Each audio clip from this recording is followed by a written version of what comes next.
Bonsoir à toutes et à tous, bienvenue dans le JT de Canal 32. Nous sommes vendredi 9 novembre, voici les titres.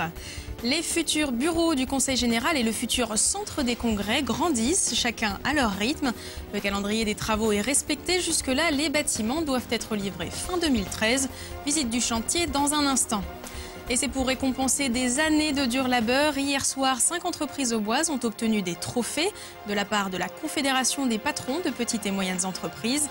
Des sociétés performantes et innovantes, vous le verrez. Et puis samedi, les joueurs de l'Estac iront passer leur soirée en terrain stéphanois. Saint-Etienne qui enchaîne 6 matchs sans défaite. Une rencontre difficile donc, mais pas perdue d'avance pour les joueurs troyens. On commence par cette image d'un accident. En début d'après-midi, un camion s'est couché sur la départementale 619 au niveau du rond-point qui mène à la 26. À bord du poids lourd, 21 tonnes de copeaux de bois. Le conducteur n'est pas blessé. Il aurait perdu le contrôle après avoir touché un trottoir. Les véhicules allant de Troyes vers Lusigny-sur-Barse doivent passer par Tennelière le temps de rétablir la situation. Le poids lourd est toujours en cours de dégagement. L'opération devrait se terminer dans la soirée.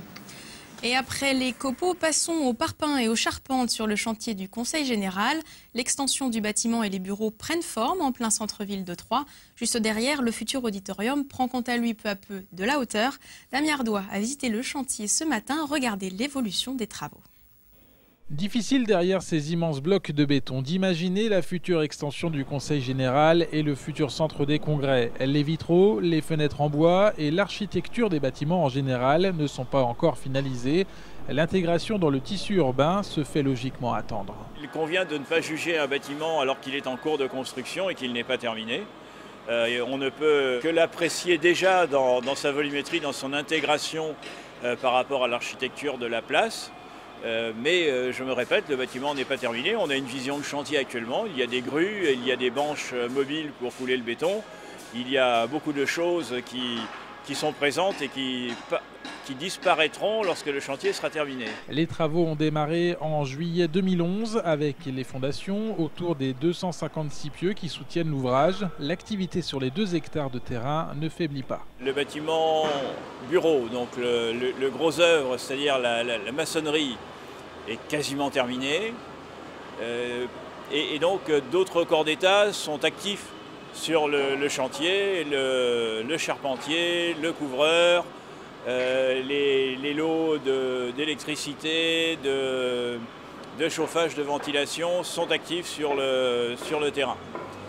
En ce qui concerne l'autre partie du bâtiment, là on est encore en train de couler du béton et de réaliser le gros œuvre. À terme, verra le jour ici notamment un auditorium modulable ultra moderne pouvant accueillir jusqu'à 800 personnes dans 3000 m². Avant les concerts de musique classique, une quarantaine d'ouvriers pour une trentaine de corps de métier s'attellent à la tâche. Les conditions climatiques n'ont pas, depuis le coup d'envoi du chantier, contraint à faire évoluer le calendrier. Pour l'instant, tout se passe conformément à ce qui est prévu, avec bien sûr, mais ça c'est la vie de tout chantier, des petites adaptations qu'il est nécessaire de faire, j'allais dire, au jour le jour, même si on n'a pas une adaptation quotidienne. L'extension du Conseil général, ses bureaux ainsi que le centre des congrès adjacents doivent être livrés en fin d'année 2013. 5 trophées pour 5 sociétés auboises qui sortent du lot par leurs performances économiques ou leurs innovations. Le choix a été difficile pour la CGPME, la Confédération générale des patrons de petites et moyennes entreprises. Le comité a reçu beaucoup de dossiers et le niveau était apparemment élevé cette année encore. Ces prix ont été remis hier soir à la Comédie Saint-Germain. Martial Roche fait le bilan de cette soirée.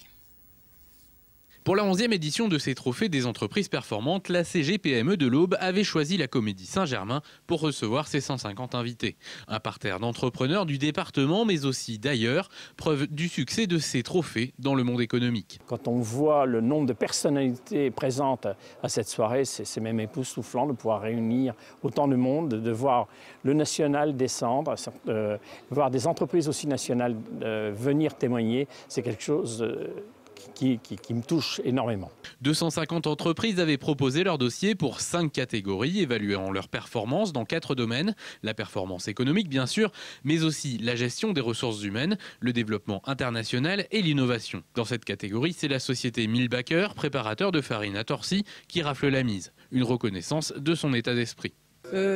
Assez fière que ce soit donc le trophée de l'innovation parce que c'est sur ça que nous œuvrons tout particulièrement depuis la création de l'entreprise. On laisse s'exprimer les idées, ça c'est très important. Il n'y a pas d'idée saugrenue en soi. On laisse germer l'idée. La remise des trophées était aussi l'occasion d'une discussion sur un sujet d'actualité, produire en France. La société troyenne, C10, était invitée à témoigner. On est petit par rapport à la plupart de nos concurrents, puisque le leader mondial est un Japonais qui fait $1 milliard de chiffre d'affaires. Mais pour rester en vie, il faut continuer à fabriquer en France, ce qui en plus nous tient à cœur. Il faut aussi bien sûr exporter puisque le marché français est trop petit. Donc autant il y a des vagues de produits chinois qui rentrent en France, autant nous on essaye de vendre et on arrive dans 90 pays. C'est d'ailleurs pour cette occasion que le producteur de mécanique industrielle s'était présenté au concours. Bien lui en a pris car le voilà récompensé du super trophée, récompensant la meilleure performance générale. En sachant que j'ai un peu honte parce qu'on est une grosse PME, donc j'ai toute une équipe autour de moi, alors que j'ai beaucoup d'admiration pour les gens que j'ai vus aujourd'hui, qui sont à la tête d'une entreprise de 20, 30, 40 personnes, qui l'ont créée eux-mêmes alors que moi je l'ai développée mais elle existait déjà, et qui donc doivent être à la fois chef d'entreprise, technicien, commercial et comptable. Pour les candidats déçus, la participation au concours aura au moins été l'occasion de renforcer leur réseau et de se faire connaître. Avec ces trophées, le syndicat des patrons de PME espère créer une émulation dans le tissu économique au bois. Le stockage de déchets nucléaires passé au crible par un groupe de travail mené par l'évêque de Troyes, Monseigneur Stinger.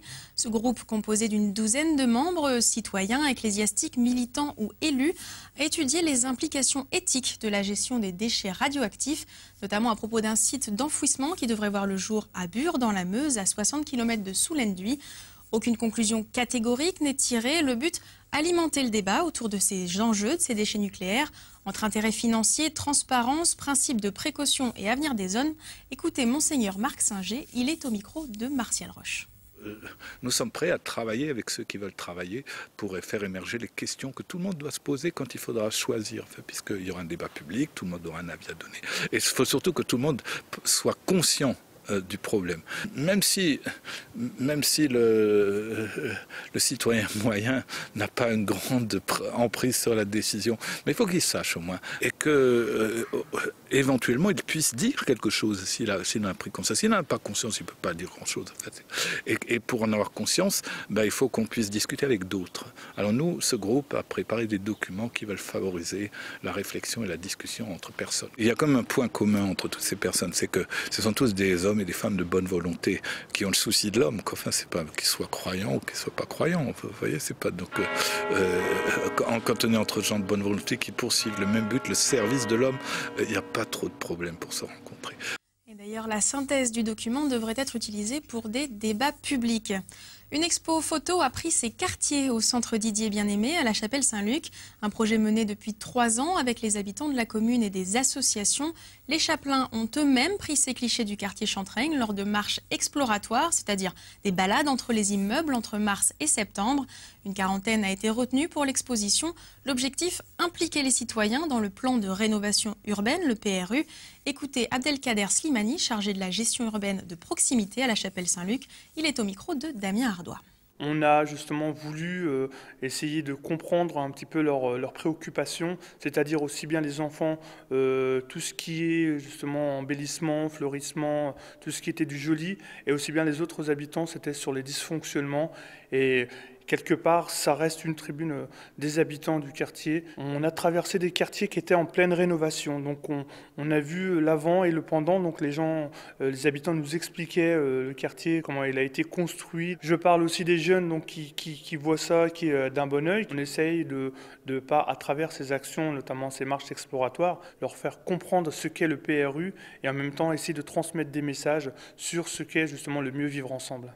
Et donc cette exposition, vous pourrez la découvrir au centre Didier Bien-Aimé. C'est ouvert lundi, mardi et mercredi de 14h à 17h et mercredi matin de 9h à 12h. C'est ouvert jusqu'à mercredi, donc ne la manquez pas.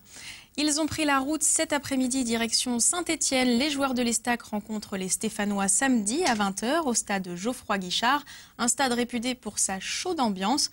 De quoi impressionner les Troyens, d'autant que les Verts ont 6 matchs sans défaite derrière eux et même une victoire sur le Paris Saint-Germain. L'Estac surfe aussi sur une bonne vague, invaincu depuis 3 matchs. Une 12e journée de Ligue 1 qui s'annonce tout de même difficile. Le reportage de David Mutel.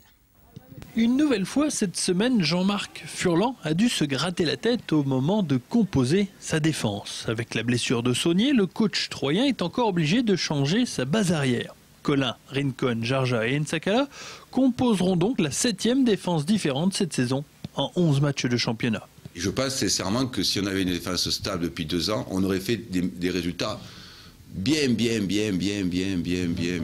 meilleurs. Mais vraiment très au-delà de ce qu'on a fait jusqu'à maintenant. Très au-delà. Parce que c'est la base de tout. Voilà, trouver une base défensive qui est très peu modifiée. L'ennuyeux dans ce nouveau changement défensif, c'est qu'il intervient